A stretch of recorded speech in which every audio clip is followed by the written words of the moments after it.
и, возложив на них руки, пошел оттуда. И вот некто, подойдя, сказал ему: «Учитель благий, что сделать мне доброго, чтобы иметь жизнь вечную?» То есть, получается, человек этот, он понял, да, э, что ему нужна вечная жизнь.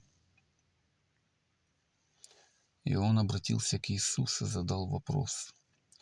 Он же сказал ему: «Что ты называешь меня благим? Никто не благ, как только один Бог. Если же хочешь войти в жизнь вечную, соблюди заповеди». А говорит ему: «Какие?» Иисус же сказал: «Не убивай, не прелюбодействуй, не кради, не лжесвидетельствуй».